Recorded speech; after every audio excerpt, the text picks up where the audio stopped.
Welcome Back to the Wholesome Music Podcast. Did you see what happened again? I forgot the name of our podcast. I again. know. That was we were doing this take two because we had a little camera mishap. Numero dos. And the first take, I forgot the name of our podcast. But you know what? Yeah. That's okay because it's very organic. This is the DIY podcast about DIY music. It's been a long day.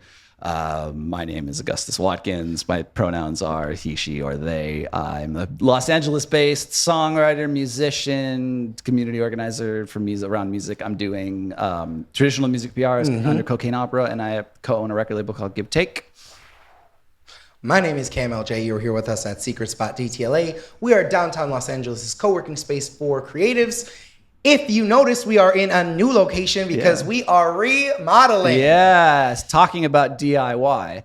And the reason why the first segment we're going to do is about DIY because I had a feeling, because we're in the middle of a remodel here, that your head was going to be full of like thoughts about like what it means to run a DIY space. I can't imagine why I would be like that. You and I both have a lot of experience running DIY spaces. Yes, we do. Doing DIY events, DIY companies, like really like doing kind of Putting it together. Yeah. Bringing the community to one spot. So as a result, I thought this would be kind of a fun conversation. Yes. And so we're going to do it. We're going to talk about like really kind of the ins and outs from like a mental, spiritual kind of like what it takes to like get into really the nitty gritty. do one of these.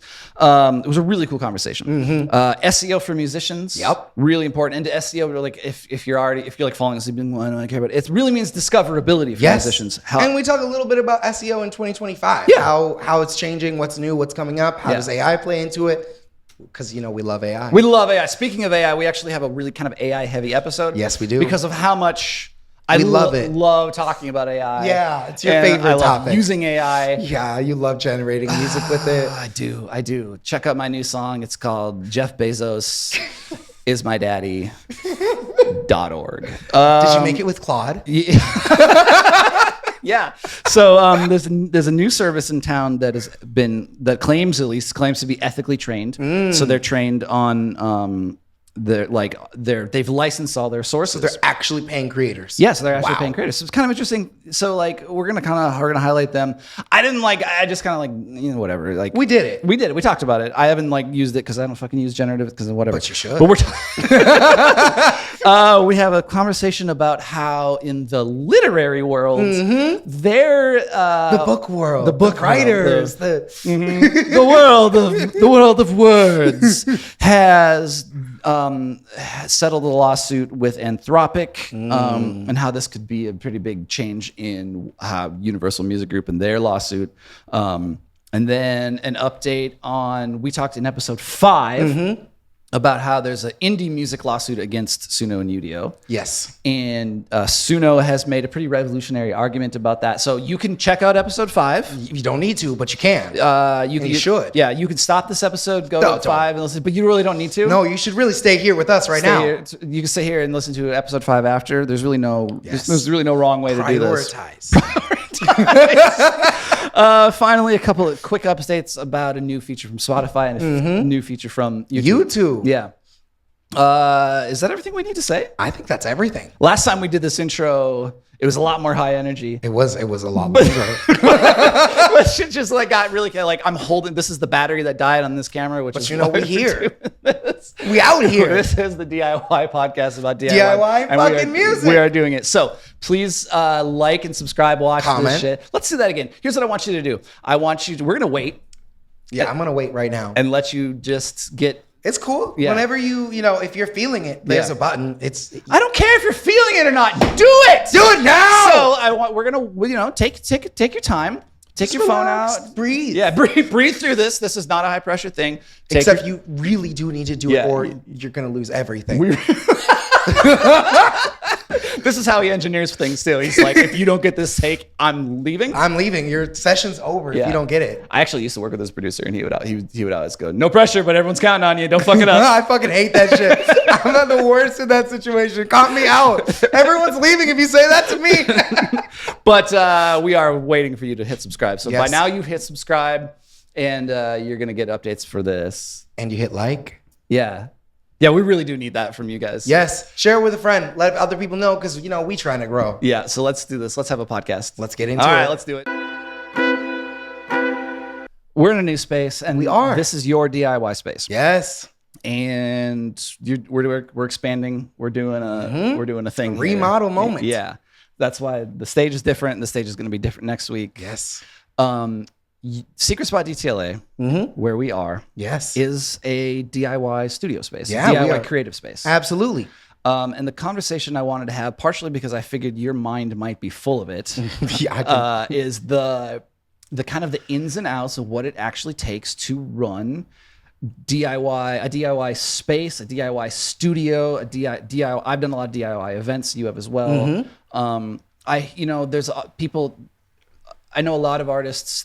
We talk a lot about like people need to get together. People need to build new models. Yes. But the fact is that there are a lot of challenges that come with running a DIY studios, spaces, events, parties. And so because you and I have some experience in this matter, it's kind of one of the reasons why we initially bonded. Yes, absolutely. I just thought it'd be kind of nice to just talk a little bit about what it takes to do DIY, what you've learned, kind of what I've learned. And I took some notes, but, which you haven't had time to do because you've been running a DIY space.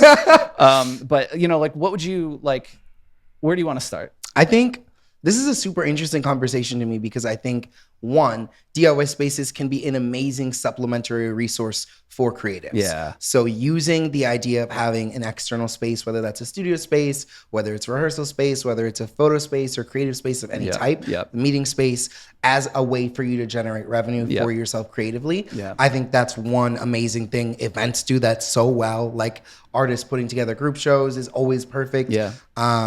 Whether it's building a physical space like this, like building a venue or a space. But obviously, you need to be a little delusional if you do this. We were joking because it's like one of the things is like, you're just like, hey, let me just fail over and over and over again in public and invite you all to come watch me do it. Yeah, watch every failure. Just like, hey, everyone, we're doing this thing. I'm spending all this money. I'm putting all this time, and I got to get you here. You had to see it, or else it was not it. And whatever's gonna happen is gonna happen. It's gonna hit or it's not gonna hit. There's two options. It's either gonna work or it's not gonna work. So I think one of the things that I've learned, just that like, I don't know if we're gonna get through all my list. And I wanted to get your take on this, but what I think the top thing that I want to say top, but I actually want to say like the underlying, just like a guiding principle, like the solid potatoes, the solid mass of the rocket ship that propels anything, no matter which direction you are going, is to have a vision, know what you're about, and know what you're not about. Yeah. I'll tell a quick story. There was this venue that I used to hang at, and here in LA or in the Twin Cities. This was actually Duluth, Minnesota. Okay. Yes. There's this a venue that I used to hang out at, and their demographic was kind of like the demographic, young hipster people that I was at the time. And there happened to be like we were hanging out with like some older people, like a retired age person. And he was like, I know that, and he had a lot of space. He was trying to figure out what to do with it. And he's like, and the old man had suggested like, I know a lot of like people who are like my generation who are looking for a place to smoke cigars. There's no cigar shop in this town that we all want to go and hang out at. And the owner of the place was like, I don't think we want to do that. It's not here. Thank you, though. And it was like, all right, it seemed really rude. And I was like, dude, like that was like a rude thing to say. But it got me thinking about it. I was like, he knew that like that wasn't like, he was trying to get his vibe was to get like 20 something. Yeah, you're going to end up with people 40 to 60 in your lounge smoking their cigars. Yeah. And then people who are in their 20s are going to be like, I don't know. That's an old guy place. place. Yeah, this isn't it. Yeah. So even if it does bring new business, it might not bring the right business. Yeah. So I just think like having a vision, and even like at the record label, we've talked about this a lot. It's like when we sat down to start Give Take, my partner Josh and I, we really talked about what it was that was driving us as two creators, as two individuals. And we wrote all that stuff down. And when we are faced with a decision that we don't know what to do, we pull up that document. Yeah. It's like a constitution. Yeah. And we let that guide us. And that has saved us so many times. I would say the first thing that you should do if you're going to open your own creative space is start a business plan. Make a business plan. Yep. And I think sometimes that can feel intimidating to Yeah. like, oh, I'm going to make a business plan. Well, what you actually need to do is break it down. And there are like a lot of resources to make a good business plan. But generally, an executive summary that's like, what is your goal? What is your mission? What are you trying to do? Yeah. Then project your financials, whatever that looks like for you. Like, what areas of income do you have in this new venture you're creating? And what areas of expense do you have in this new venture? And just a word from the wisers, you know, And there's going to be a lot of a lot of unexpected expenses. Well, okay, so to your point, I was going to say, expect to make less than you think. Yes. And expect to spend Way more. than you think. Yes. I wrote it down a little bit further, but like contracts are corny, Mm-hmm. but they are Contracts nice. If you don't learn how to make a contract and propose a contract to people you work with, you will regret it. Yep. Even if you don't know you regret it. Yeah. Like you will lose things. You will have failures in communication, in expectations. Contracts are the best way to set clear expectations. Set expectations, because it's like you know, you and I have some agreements on paper about this. It's maybe we should have done more. Yeah. But like we do have some things that we talked about. That's like we have records about, and so it's like if you know like. We set expectations. It's like, you know, if and when disagreement's not even as like a fight. No. But like disagreements is like, I thought it was going to be this. I thought it was going to go this way. What about that way? Yeah. I'm like, well, then let's see what we agreed to. And then if we at least that, and again, it's like that becomes like a framework for a conversation that you can have. So it's like, well, you know, what we agreed to was X, Y, Z. And at least we can start there. And this is where we are. This is kind of where we met. This is where reality landed. Yeah. My second point was it costs more than you think, and it takes way more time than you think. I think that it's worth spending a little bit of time talking about that. That it takes longer, especially in music. Like obviously we're talking mostly about music. Yeah. And it's just going to be a long road. Yeah. Like that's all there is. And like you're going to fail, and you're going to fail publicly. Yep. And it's worth just sticking it out and rolling through the ride. Yeah. Because it is going to be a journey. Yeah. There's going to be things that work, some things that don't work. You're going to think, oh, I'm going to have all my studio clients in the first year, and you won't. And you're gonna think, oh, I'm gonna be booked out in 6 months. Yeah, and you won't. You won't. Yeah. The party. I'm gonna have a party every weekend that's gonna make $3,000, and you won't. You won't. You won't. Yeah. Maybe you'll get there. Yeah. Maybe over time you'll build, and you will get there. But like, if you think immediately off the rip, unless you're doing housing, unless you're literally providing people a place to live, you will not reach maximum capacity in your first 6 months unless there's something that is unique or very strange, unless you're a very large outlier. Yeah. And then when you're an outlier, that's its own challenges, because now people are like, I don't get it. I don't get it. Or maybe you have a really specific audience. Like sometimes people who work with influencers to build spaces can have faster turnaround, or people who have already built that's hot another right now. space. Yeah. Or just because they have like inbuilt connections in the industry. Yeah. So if you partner with like another existing studio to open up your studio, you might be able to kind of transfer clients in. Whereas if you start brand fresh on your own, you're going to have to build that rapport. I was going to talk about this is like, get people involved. Yes. But one thing that I've learned over and over and over and over again, and one of the reasons why I love you, is that people, for the most part, you cannot expect people to pull their own weight. No, almost never.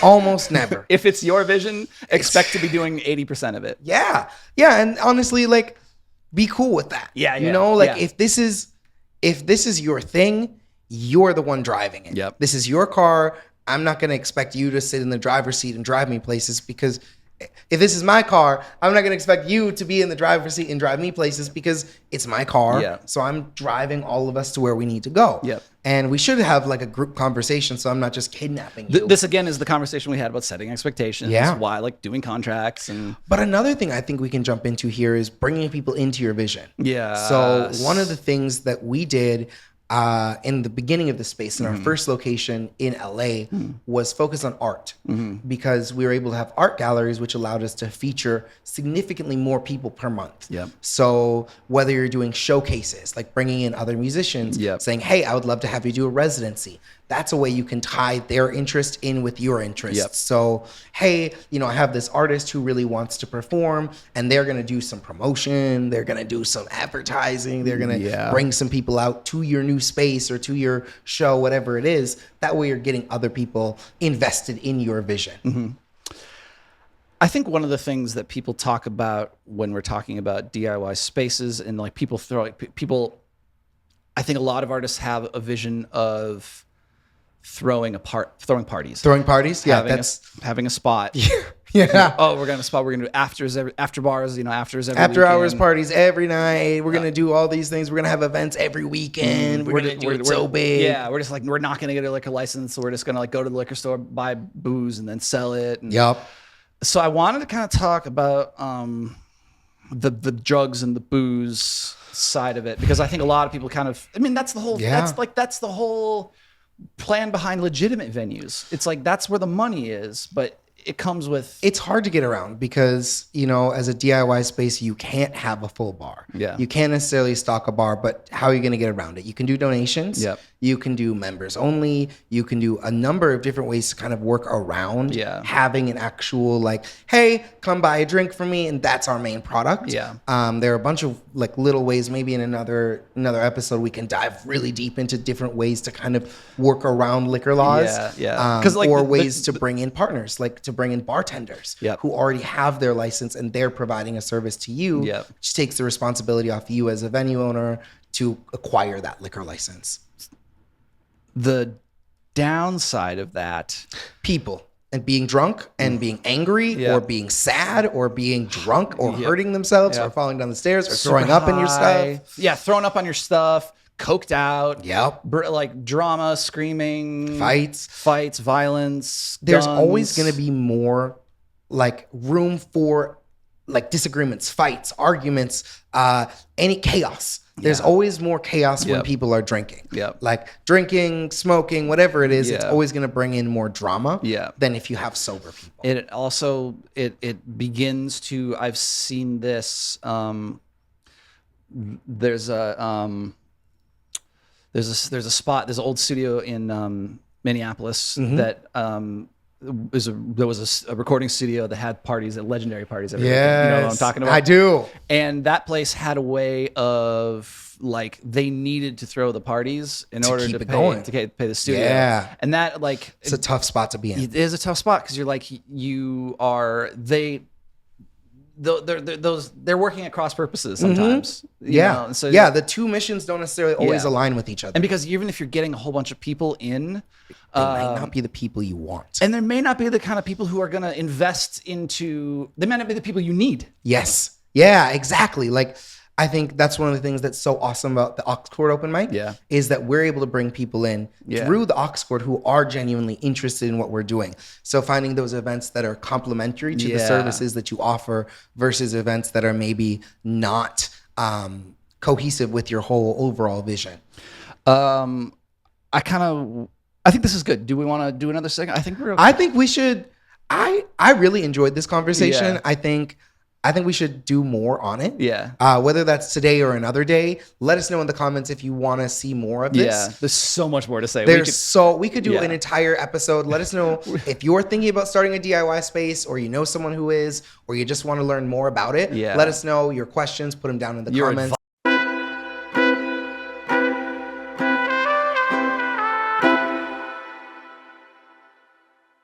SEO for musicians. Yes. Why it matters and how to use it. It doesn't matter. You should never use it. And see you next week. SEO is such an important conversation. Which is, SEO means? SEO is search engine optimization. Okay. And I think a lot of times when we're talking about SEO in this context, we're also kind of talking, we talked, was it last week? I have this, why don't I know what fucking episodes we do?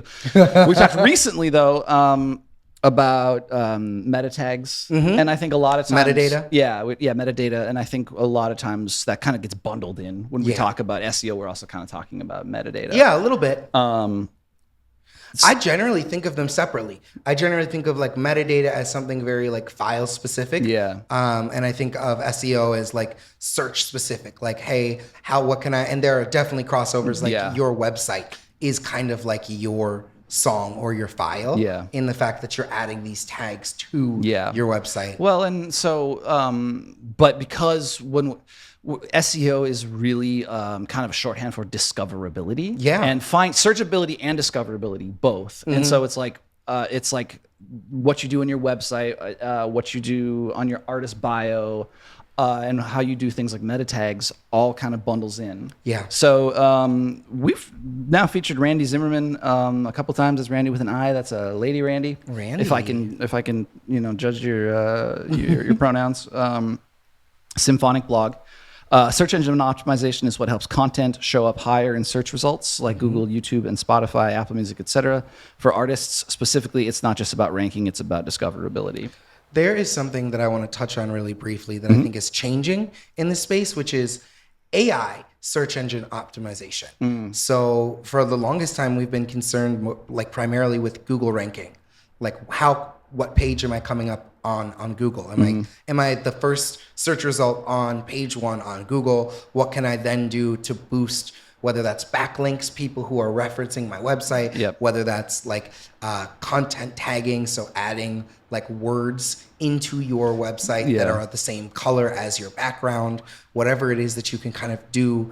Don't do that. That's bad. But don't do that. It used to be huge. Yeah, but that used to be the thing. Like 2012, that was the move. Even that would have been you're a little too late for that. That's something you could have done in like 2000.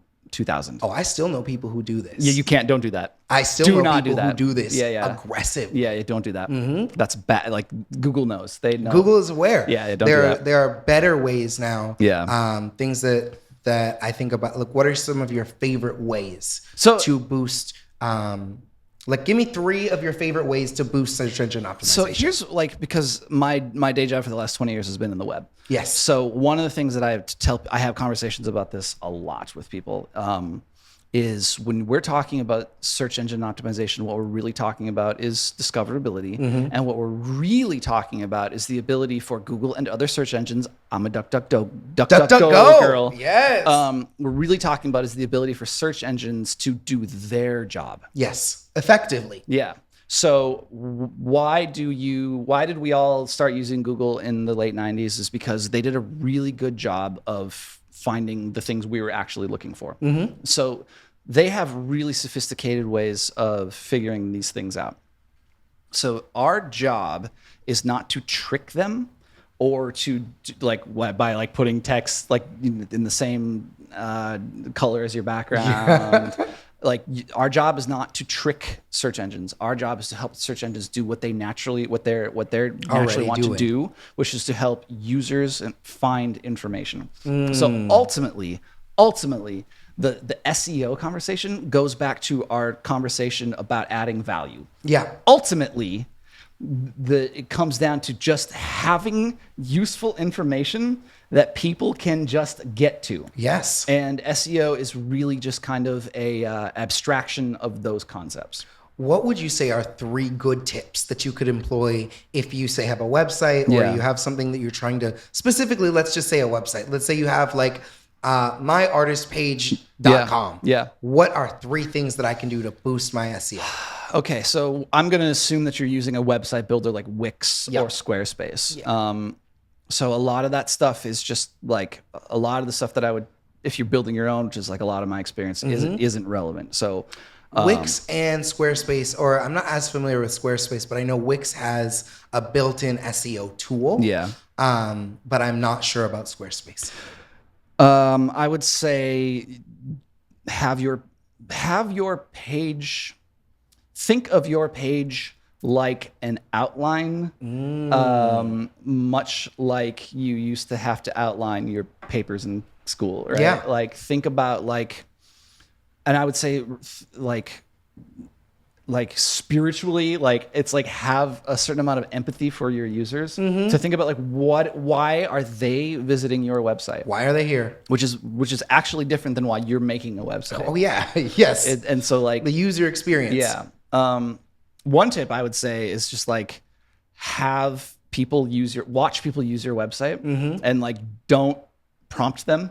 Just be like on it, like just hey, tap around my website, or hey, find my lyrics on my website, and like see if they can figure it out. Are you saying, like maybe reducing or making it easier, like how many clicks they need to make on your page to get to the content that you're trying to display to them? I am saying that largely I am saying like don't be afraid. Like people want to like subcategorize things into oblivion sometimes. Like don't be afraid of scrolling. Let people scroll. Let them scroll down instead of having a bunch of sub pages or a huge menu bar. Simplifying so I can just go all the way down in one scroll, see what I need to see, and find the information. So largely, like I would say this is like have good content, which is like what does that mean? Have your page titles like reflective of what people are searching for. Yes. Have the text on your page describe the things that are relevant to you, and like so maybe building in those keywords.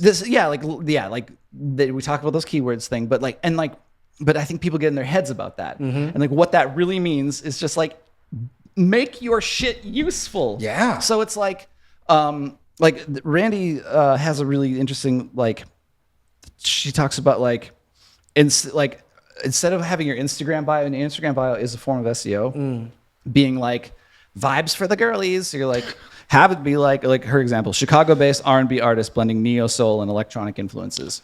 I can immediately think of multiple ways to find that. Yeah. Like if I'm searching Chicago, if I'm like Chicago artists, now you're in that conversation. Yeah. If I'm searching electronic artists, now you're in that conversation. Yeah. This just throwing those things in still doesn't make me necessarily feel like you're going to show up first. That doesn't necessarily give me like confidence that if I already had some keywords in my page or in my Instagram, that I'm going to now come up above someone else who has the same name, which kind of brings us to another area, which is like making your search unique. So like for us, we are Secret Spot DTLA. If you search Secret Spot, we're not coming up. Right. But if you search Secret Spot DTLA, it gets much more specific. Yeah. And so finding ways that make your, whether like if you name your artist name is Blue, BLUE. Oh, you're done. It's done. over. Nobody will It's ever find over. you. No one's gonna find you. I think it'll be okay to just give this example.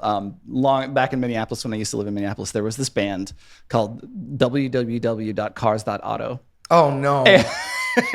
They were really cool. I saw them at a show, and I was trying to get a hold of them to ask them to play another never gig. find them I again. could not find them. I had to this was like the days of Facebook. I had to go on Facebook and be like, this y'all try to go back. Can somebody tell me how to find this band? Like I'm savvy. I could not find that band. No, because what you're gonna get cars and auto parts first. You're gonna get www everything. You got 10 pages of car of auto body stuff. Yep. And it's like car sales. Yep. And they weren't on at the time. Maybe I didn't think to, or they weren't. I couldn't. Who can say? But I don't think at the time they were on Bandcamp. That would have been like I could have found them a little easier. Yeah, but because you're narrowing that pool. They were such a cool band, and they were impossible to find. And I think I did somebody knew somebody, and I was able to get a hold of them. But it was like that's an example of like a bad SEO. You know, for what it's worth. Let's talk about backlinks. Yes. You mentioned it. So backlinks, I think, are super useful, especially for new artists. Yep. What is a backlink? Backlink is anything that isn't on your website that is then bringing someone back to you. That links back to you. Yes. So, for instance, if I have a blog where I'm talking about my experiences as a podcaster, and I have a link that says we're at this really great studio called Secret Spot DTLA, and I have a link that says great studio, and that great studio then links to secretspotdtla.com or whatever you are. Absolutely. Then shout it out, secretspotdtla.com. So then that link, which has under the blue underline that said great studio, now goes to your thing. Yes. That's a backlink, and that's classic fucking SEO. Yes. That's one of the first things that I do, and one of the reasons I tell my artists not to say no to small press. So if there's a blog that only has 200 people following, do it just for the fact that now there's another place that people know, oh, that is you. That's legitimately talking about you. Yeah. And did we mention this? Like, one thing I do know is that Spotify crawls blogs.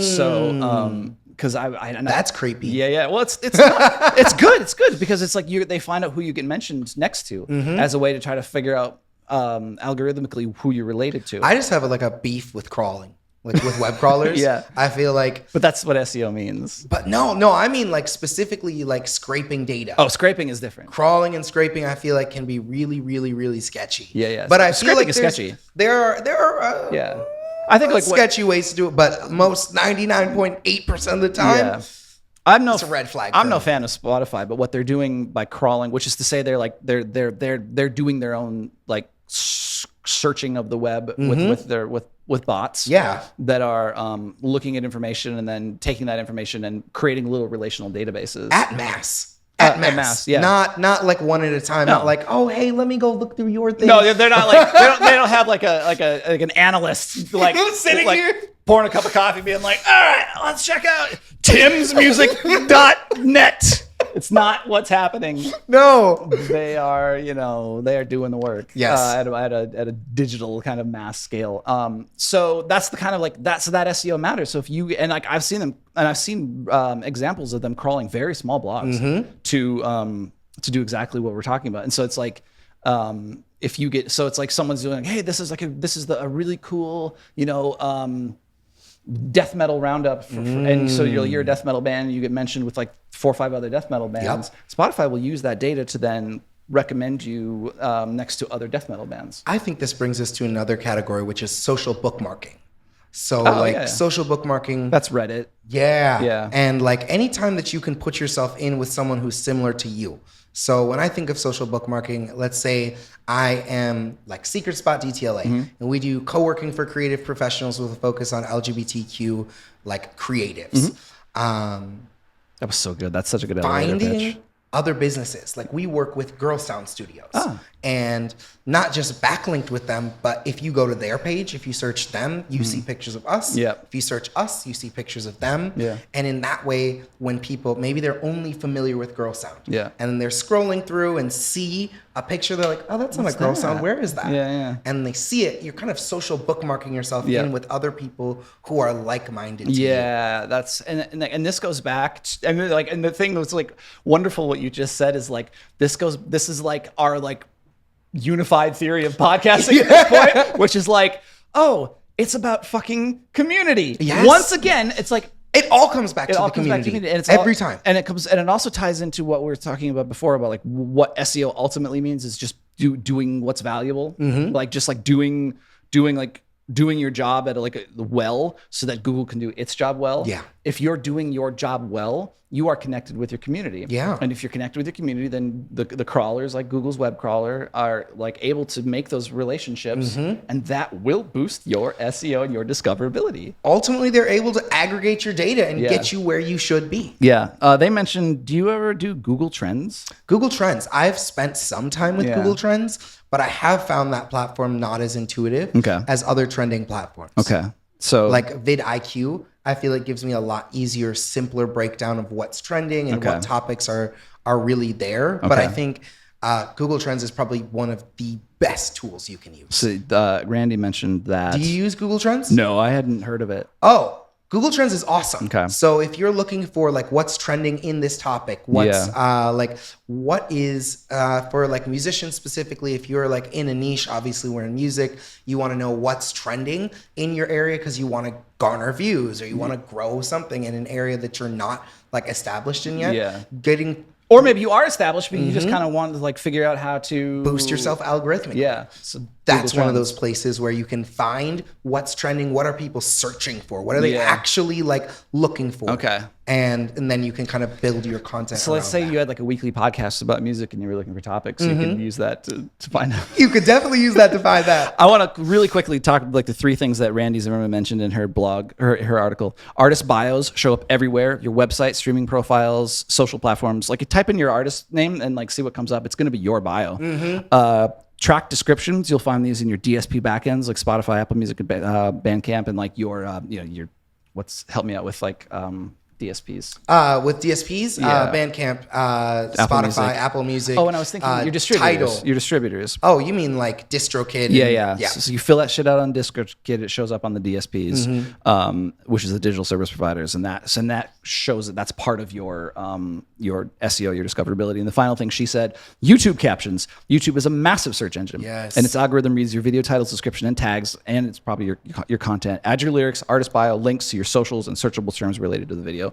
So that's just some good advice all around. That is incredible. Yeah. Right. Yeah. Shout out Randy Zimmerman. Shout out Randy. All right.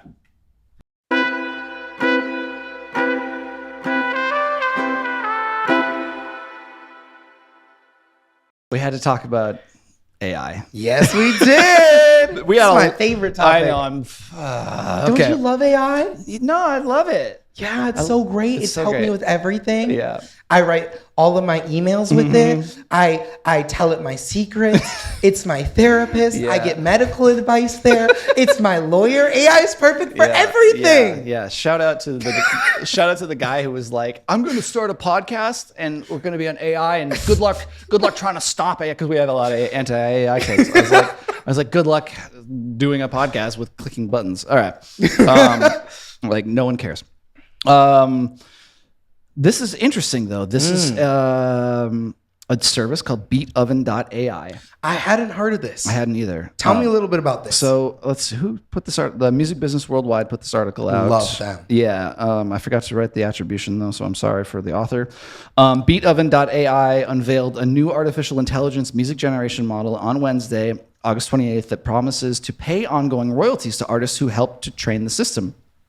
They're trained through partnerships with Rightsify. I haven't heard of any of these.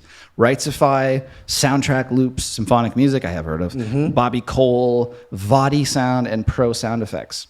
So they've licensed their AI generation. Unlike we've talked about how Suno, Udio have these massive ongoing lawsuits, which we are going to touch on later. Stick around. Against the majors because they're not licensing anything. Exactly. Whereas They're this, which is trained on all this copyrighted data and not like attributing that to anybody. Whereas Beatoven.ai is fully licensed. Their app is called Maestro. So the company is Beatoven. Their app is called Maestro. Maestro generates instrumental tracks with sound effects and vocals planned for the future for future releases. The model can be fine-tuned for specific genres. So I'm going to. Well, I have like a cool take on this. Like a little bit of a hot take. I got a hot take. Before we get there, let's just talk about how interesting and revolutionary this is, right? Yeah. So like, if you are somebody who wants to generate music, I have no interest in generating music. I just don't like. It's not why I got into the game. But this may be. You might feel a little better about. You might sleep a little better at night knowing that the work that you generate is already licensed. And then when we're saying licensed, does that mean these original creators who they've trained this AI on, that they're getting paid for their work? Yeah. That's huge. Yeah. That gives us like, I mean, it takes away like 20% of the ethical issue with AI. Yeah. Because there's still all of the issues with using AI and the energy and like the consumption, but at least from an artist standpoint, there is less guilt, less shame, because you know whoever's work you're working off of is at least profiting in some way. I don't want to equivocate. If you're using AI to make your song, you're not a musician, you're a prompt engineer, I don't fucking care. Come and fight me. I don't care. But if you are using a place that's licensed, at least you're fucking using something that has been ethically sourced versus something where you're not even first of all, you're not a musician and you're not even doing the work and the work was fucking stolen. If that's you're not a musician. Fight me. Fucking put your little fingers on your fucking keyboard and tell me how you fucking feel about it, because I don't give a shit. You're not a musician. That's wild. I'm going to present the opposite point. Yeah. So I think, just like any other tool that we have. Yeah. This, I think, is going to end up becoming something we as musicians need to learn to use. Okay. We need to, at a certain point, there's going to be such a volume of music being put out that you are going to need to learn to use this tool to aggregate. Probably not to replace, not to replace your creativity, but to make it more efficient and to make it faster. That means using these tools in ways that instead of reducing your creativity, instead of thinking of yourself as exclusively like, I'm just prompting Suna and I'm saying, make me a song. Yeah. You can say, hey, I'm already made these drums. I've already done this guitar. Can you now add vocals? Now add X thing. Yep. So I can give this demo to this person, or so I can finish this project faster than it would take. Because there have been fuddy-duddies since the beginning of time saying if you're not recording on tape, you're not, if you're using recording to a hard drive instead of tape, you're not a real musician. Yes. There are people saying if you're using multi-tracking, you're not a real musician. If Samples, you're not a real musician if you use samples, bro. That's fake. Comping. Yeah. What are you? You're fucking robots? Oh, you're taking multiple takes. Auto-tune? Auto-tune. It's fucking ruining music. Yeah. So, grid detection, like there's a quantization. That's not real. So that my rant about AI, and I know I'm not the only one, but you're the only one who feels this way. The whole world. It's only you. Yeah, maybe it's the universe that's wrong. So the take here is that there have been people since the beginning, I think there were probably people who were like, well, if you're recording it, you're not a real musician. You should be able to reproduce it night after night after night. There are probably people who have been like, oh, if you are learning a song, you're not a real musician. You should be able to do nonstop improv, right? And you know what? Just for a hot second, I feel that. Yeah. As an actual musician, I resonate with that. You should be able to play what it is that you're performing. Come on now. Yeah. But functionally, we don't operate that way. So here's the quote from a person who is somehow related to beatoven.ai. I didn't catch their it's title. Beat Oven, correct? Yep. You're cooking up beats. Yep. Beatoven.ai. We'll put a link to it. That's so weird. So this is a quote from a person who's in the company whose name is Mansoor Rahmat Khan. AI should push human creativity forward by generating what we've never heard before. Hallucination in foundation models are a feature in music, not a bug. I can understand that. That fucking quote split my mind in half. So let's really quickly, what's a hallucination? A hallucination is when an AI tells you something that isn't true or isn't accurate to your query. It just kind of fucks up, right? Yeah, it's something that's not if I said, make me a pink wall back here, and instead it was pink and had blue stripes. Yeah, that would be hallucination. That would be hallucination. Or when people why it can't do hands. They have 6 fingers. Yeah, it's their hands look like this. That's a hallucination. That's how you know this is AI. Yeah, count the fucking fingers. That's a hallucination. And this take by Mansoor Rahmat Khan blew my mind. Yeah. Because it reminded me of something that Brian Eno has very famously said. And it gets to your point, which is we're going to need to be able to embrace this. Yeah. And ultimately, I am the fuddy-duddy here. Here's the quote from Brian Eno. He's a very famous producer. He's been around since the or the 60s. True purist. Or the true purist. Yeah. I don't know if I would say fuddy-duddy. I would say the purist, a true purist, true understanding of how the sauce is made. Yeah, that's nice. I don't know if that's true. That's nice. I don't know if that's true. All right, thanks everybody. Yeah, go home. I just don't know if that's true. But thank you. Brian Eno's quote. This is from his book, A Year with Swollen Appendices. This is a pretty famous quote. Whatever you now find weird, ugly, uncomfortable, and nasty about a new medium will surely become its signature. CD distortion, the jitteriness of digital video, the crap sound of 8-bit, all of these will be cherished and emulated as soon as they can be avoided. Yes. It's the sound of failure. So much modern art is the sound of things going out of control, of a medium pushing to its limits and breaking apart. The distorted guitar sound is the sound of something too loud for the medium supposed to carry it. The blues singer with the cracked voice is the sound of an emotional cry too powerful for the throat that releases it. The excitement of grainy film, of bleached out black and white, is the excitement of witnessing events too momentous for the medium assigned to record them. That is so perfectly said. Right? This is so now apply that to the quote about hallucinations being a feature in music, not a bug. That's what I was thinking about.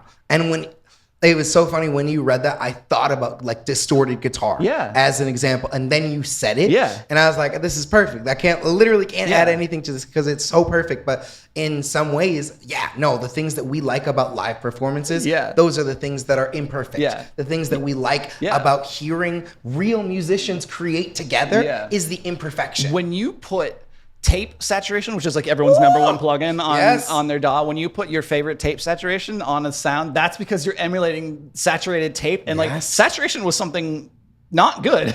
It was not like the goal for all of us engineers is to get as flat, as clean close as possible to the original sound as possible. And any saturation is recharacterizing that sound. And so now we just love it. But we love, the human ear loves saturation and compression and it loves a little bit of overdrive. And like we love the sound. Like the human ear fucking loves the sound of like a distorted guitar. I don't know why, but we do.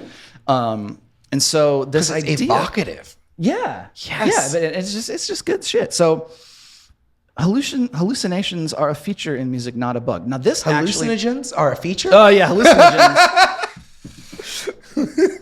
Yes, they are. So, I would say drugs and DIY spaces. A feature, not a bug. So this is this take does excite me. This is the only thing I've ever seen that's been exciting to me about AI is when AI is producing something that's impossible. When it's emulating what's real, I am so bored with it. And I can't think of any examples, but I've seen visual artists pushing AI to make like impossible shapes and impossible presentations, and that excites me. Where you're using when you're using hallucinations as a feature and not as a bug. So there is something that like even as somebody who's pretty against AI as music generation, I am like beginning to soften because of this idea. Like I would be interested in integrating, just artistically, integrating something that only AI can do. And I'm positive that there's a generation of music makers coming up right now who are like, who are, probably 8, 9, 10 years old right now, maybe 12, 15 years old right now, who are like integrating generative AI in their workflows in ways that are really natural for them. And their work will just naturally include the mistakes that we find ugly. And that will be a signature sound and a signature part of a future movement of artists. Yeah. And I guess I'm probably just too old to get it. And I'm okay with that. I think there's a certain piece here too of like seeing with music, since probably the invention of the 4-track. There has been I don't even know what word to use here, but let's say a decommodification of music or I'll actually back up. I would say it's been since the invention of sheet music. Ooh, okay. Yeah, what is consistently made, or we could go even further back to the piano players. Oh, sure. And thinking about like how easy is it to make music? Because if we're going back to the piano player, before the piano player, you needed to be like, hey, Augustus, I'm having a dinner party. We're gonna have candles. I even got some of these lights that work on kerosene. It's gonna be awesome. But I need you to come play. But before sheet music, you would have had to just known songs. Yes. So sheet music was to me as the first time where we were like, okay, so now I can just go to like the sheet music store. Go to Hal Leonard. and order sheet music and have that come in and just play what's written for me in order, so I didn't have to go like learn it myself or be taught it by a teacher or like bring it from my tradition. I could just read the music and play it. Yeah, I could just exactly. So that's this beginning of this kind of this shift where, and I think that's really important because music has always been driven by technology. One of the things I think we forget is like a piano is technology. Oh yeah, and drums, technology. yeah. Like very very OG. Yeah. Very OG tech. But like piano was advanced technology. oh, that was when you look at the inside it's of the piano, insane. Yeah, that's crazy. And we take it for granted now. Like a violin was technology, right? I mean, like Stradivarius. like the like truly silly like when we were two cavemen in the prehistoric days, and I pick up a stick and I go goom goom goom goom, and you go that's technology. That's a moment. Music has always been driven by technology. Yeah. So like how are we using those tools around us to enhance the musical experience we create? So you're never gonna get to like which is like ultimately I understand that my point that music generation isn't music creation is the wrong take. Well, I don't think so. I think that music generation is separate from music creation. So when you and I sit down and we jam with each other, like one-on-one, we're not reading music, we're not playing something else. I'm just listening to what you're playing, you're listening to what I'm playing, and then we're creating something. That I feel like is totally different, even than me going into a DAW and plugging in MIDI chords. I feel like there's a separation in music creation and music generation. Yeah, I like that. Like I kind of began to argue your point, and you kind of began to argue mine. We'll switch up. There is nothing more wholesome than that. There is not. We got some more AI news. We'll come back and talk about that after this changeover.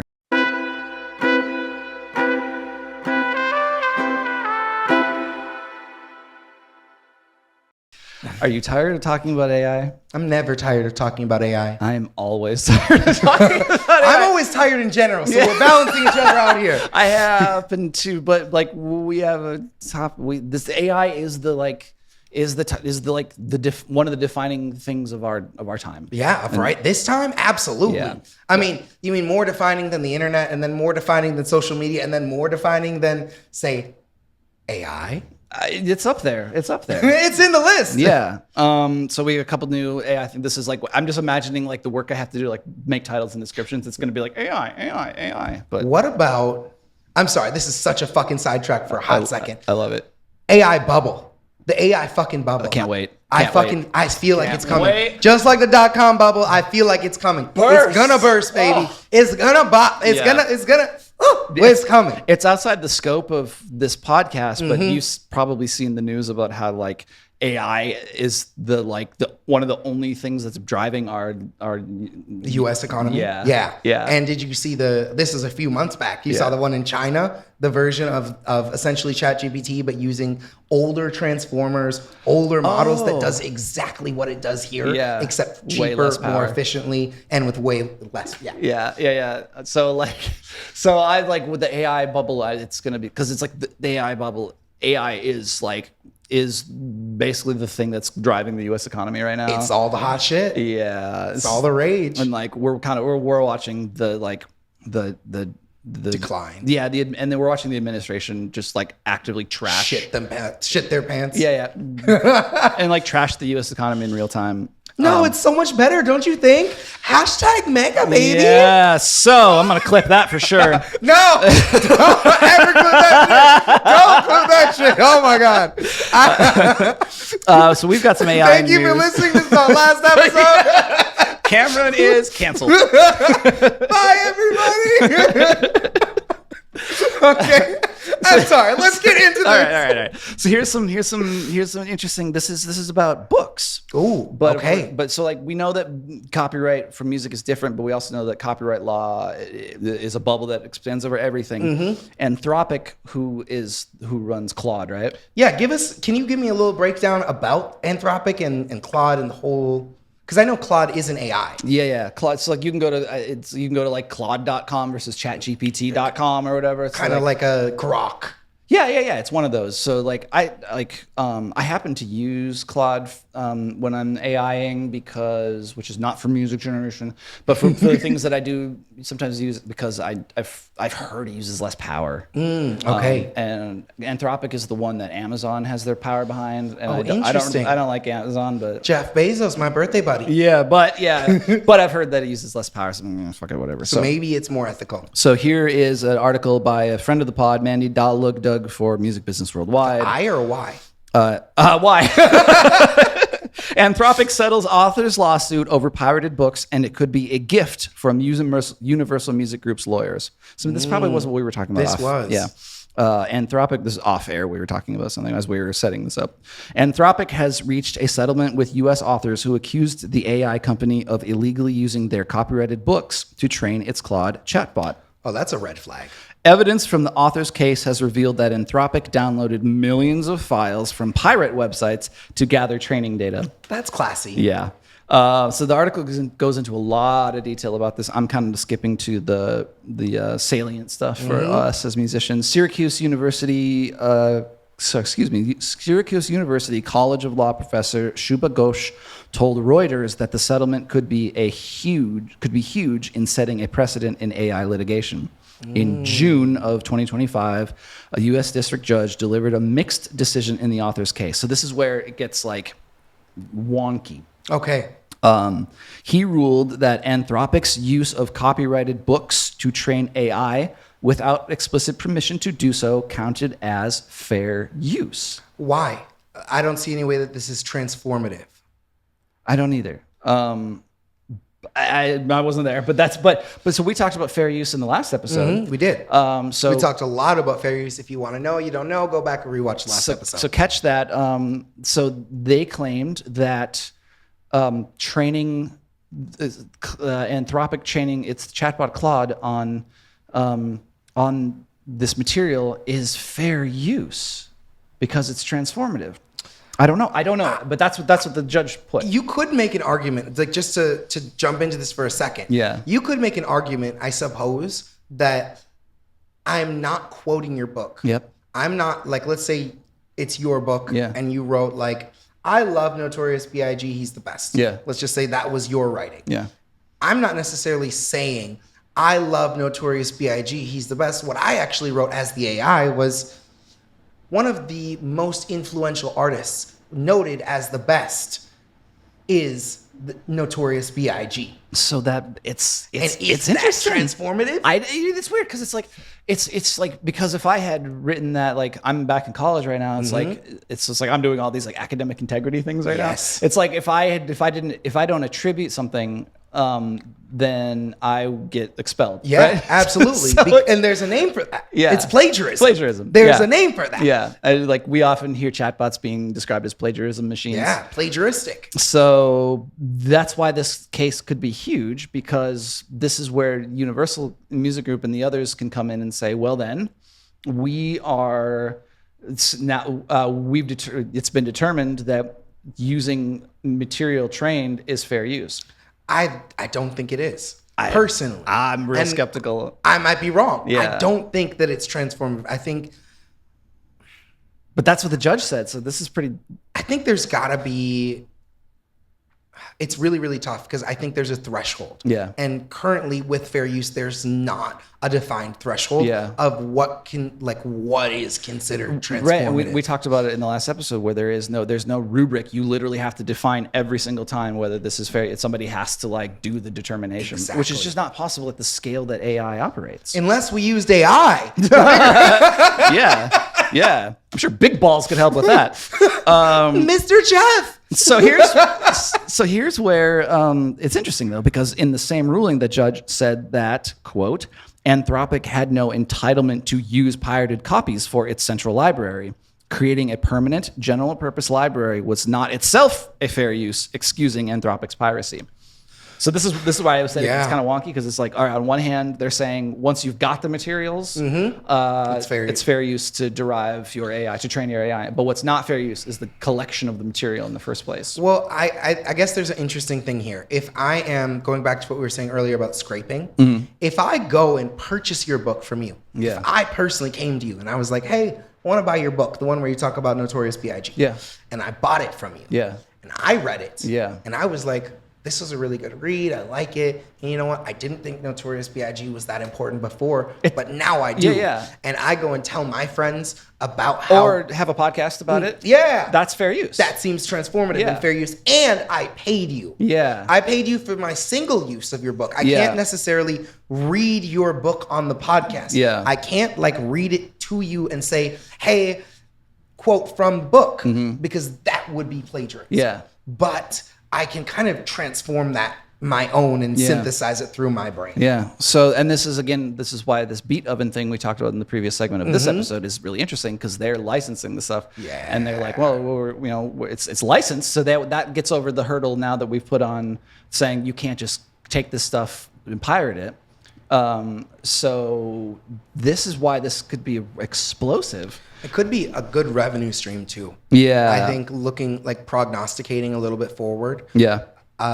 Getting paid to have your music consumed by as training data, consumed by AI for training data, I think should probably have a separate price than having you purchase the song to listen to for yourself. Yeah. I think that's probably should fit more into the category of sync. Like where, hey, something like that where you're... or it's actually, in a lot of ways, it's actually a new category of mechanical licensing where it's like, it ends up just being like, we may need like a third kind of license. We may need like publishing, sync, and then generative AI training. Yeah. Like we just may need a third kind of license for that. Yeah. Because of the scale that they operate at, which is just an unprecedented scale. I think that's something that an organization like the MLC should really consider. Having this kind of a conversation of like, what does a third form of copyright look like, especially for AI? I wonder if anybody's talking about that, or if we just came up with that. We're like, we got it. No, I think this is the hold on, we got something right here. Ooh. Something we're going to follow up on episode 5. So in episode 5, we talked about how some independent artists have a class action lawsuit against Suno. About how they're because Suno's so good and they're so ethical and they've done so many great things, and even Timberland, he's so great. Yeah, Suno. Tin Incam for Music Business Worldwide. Suno argues that none of the millions of tracks that it made on its platform, quote, contain anything like a sample. This is another fascinating legal argument. Suno is fighting back against copyright infringement claims from independent artists with a bold legal argument that could reshape the AI music debate. Because there's the indie artist class action lawsuit filed by Anthony Justice and Fifth Wheel Records in June of 2025. Specifically targets the impact of AI training on independent artists. But Suno says that music made on Suno doesn't actually sample existing recordings, regardless of what music was used to train its AI model. I can understand this argument. They're saying, right? Yeah, because you're not directly sampling. I'm not actually, say, Suno trained on your song. Yeah. For the most part, outside of hallucinations and issues, the point is not to then clip your song, put a clip of your song next to the clip of someone else who happen to be in the same key and mix them together. Yeah. The point is to create something new and transformative. It's to learn the sonic elements and then take those elements and then apply them to. I think what makes this such a heated conversation is that in some cases it is accidentally sampling. In some cases, I feel like you can go back, like we talked about Timberland and his issue. Oh yeah, sample an artist, literally a producer tag. Exactly. So right. I think the idea is not to sample, but sometimes currently where we are, it still is essentially doing the same I can't thing. believe that something that big tech has promised us is not working. The quote from Suno, which is this quote, "It exclusively generates new sounds rather than stitching together samples." Well, we've seen that. We know that's not true because of the Timberland example you gave. The only way, their quote continues, "The only way a new recording can infringe the rights in a pre-existing one under U.S. Copyright Act is if it borrows the actual sounds of the original. That is not how Suno's tool works at all," they claim. So now this is another this is an interesting argument. They're saying this isn't a sample. So again, they don't mention fair use, but to me this kind of is it's another they're trying to kind of claim that this is fair use. So this is two kind of examples of two big wins by AI. Yeah. The world is changing. I mean, just to kind of put a pin here, what do you think? Do you feel like your music is being sampled by AI? Do you feel like that's an accident? Do you feel like that's on purpose? Or do you feel what do you think about this? What's your take? I guess where I come from is that the purpose of this is to take my work, derive something from it, and then commercially sell that. And that is new. Yeah, that's definitely new. And it's like, just because it's doing it at an unprecedented scale doesn't mean it just gets to do it. No. Because the copyright law, which is why we kind of suggested here making like maybe we need a third lane of copyright. Yeah. Because copyright law was always kind of based on the idea that an individual would have to like read your shit in order to plagiarize it. Absolutely. And now that we've invented plagiarism machines, I don't think that we just get to like circumvent and bypass all the protections that creators should have that we spent years building. simply because you've done it at a scale that is beyond what the copyright people could have imagined when they started putting together international copyright law in the 20th century. I can't imagine any areas in the U.S. government where this is happening. No, I'm sure this has no impact on anything with our daily lives at all. No, there's nothing that was like written out 200 years ago that like feels like it's maybe out of date that we haven't updated, that's really getting run over by people in power. Yeah. Can't think of anything like that. I'm sure that Big Balls has a prompt to solve all of this. That's right. Just put it in Grok and we'll be all Grok's good. gonna fix us. Grok save America.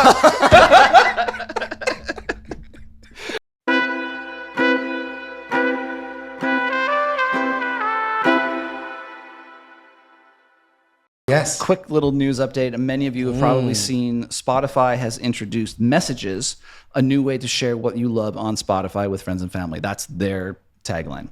I shouldn't have read that out loud. I actually regret reading. Perfect. I actually regret reading like Spotify's fucking like a new way to marketing speak on this thing.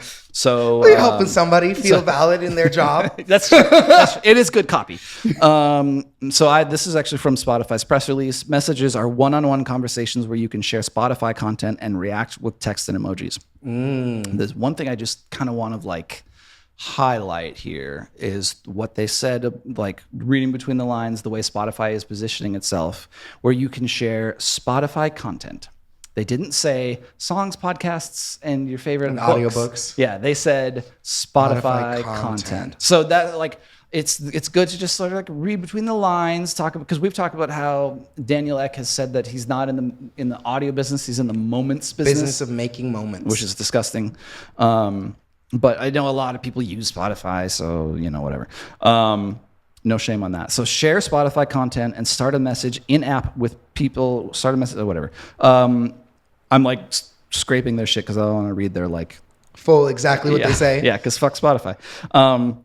You'll be able to react with emojis, send texts, and seamlessly share Spotify content back and forth. Last note, this is what they say. And I think this is really interesting. As always, you should continue sharing Spotify content directly through your favorite platforms like Instagram, Facebook, WhatsApp, Messenger, blah, blah, blah. Messages on Spotify are designed to complement these integrations, not replace them. My question about this particular topic is this going to be something that algorithmically boosts the artist? So if I'm getting a bunch of people sharing, a bunch of people like commenting or using my content on Spotify as their Spotify content, is that something that boosts me? Is that something that young artists, new artists should be focused on? Hey, let me get more comments on my Spotify track. Let me make sure I'm getting engagement. Is that something that's happening? Or is this just supplementary building out the Spotify ecosystem? Do you remember engagement pods? Yes. It's like which is to say like these are like these groups that like this was a social media thing. I think people still do this. Oh, but it's such a bad idea. Don't do it. But don't do it. It's an engagement pod is this thing where you'd have like say 10, 15 people to get together and you would all get into like a private message, and when one of you posted content, you would all agree to all click, share, like, subscribe to each other's content. Exactly. And it was a way to, and you get especially the initial engagement. Yeah. So you'd get 100 people, 200 people in one of these engagement pods. In the first 15 minutes of you posting. Yeah. Which would then theoretically help your post hit the algorithm boost and then grow. Yeah.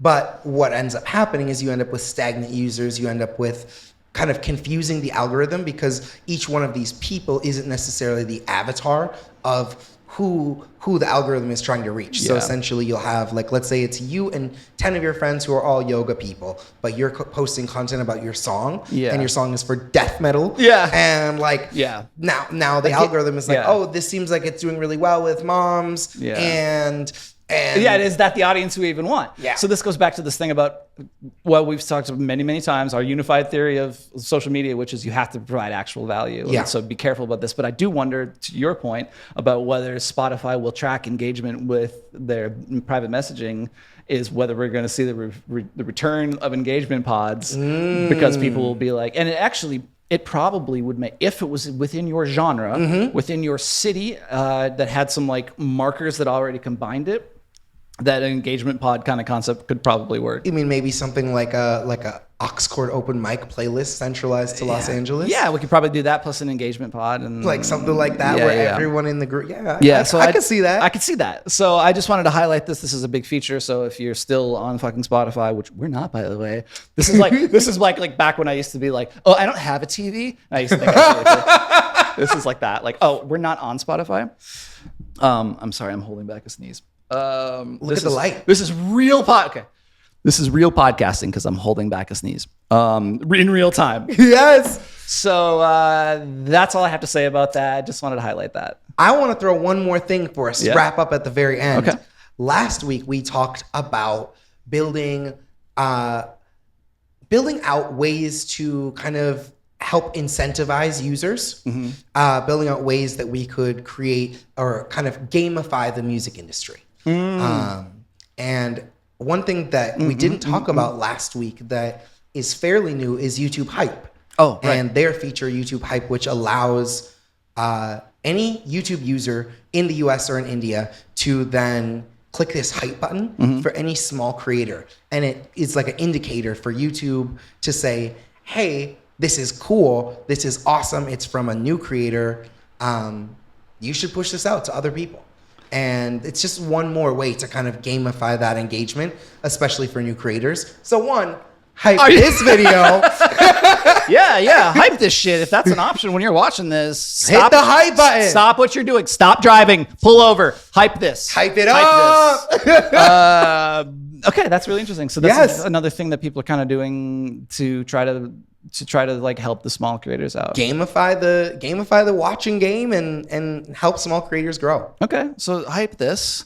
If hyping maybe hasn't rolled out for you yet, make sure to do the old-fashioned thing of like, subscribe, and share, comment. Yes. If you're listening on a podcast platform, give us a rating and 5 stars. Don't give us 3 stars. Don't give us 2 stars.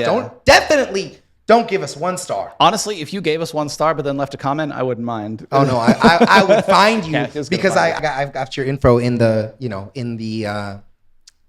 little name. Yeah, I'm gonna find you. Yeah. Do my background search and be like, you're the one that left the 1 star. Yep. You're going down. So do it. We're going up. So just because like Cameron has a lot of free time.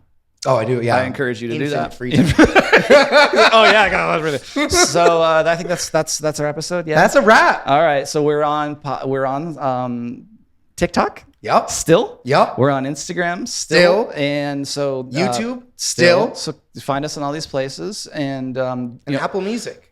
Yeah, Apple Music. We're on all the Spotify, all the podcasting platforms except for Spotify. Yes. No, it's Just Spotify. like the only place I listen to podcasts. So that's that. We will see you next week. As always, thanks for joining us. Bye. Bye. Wrap. All right. Should we just do the intro? Quick intro.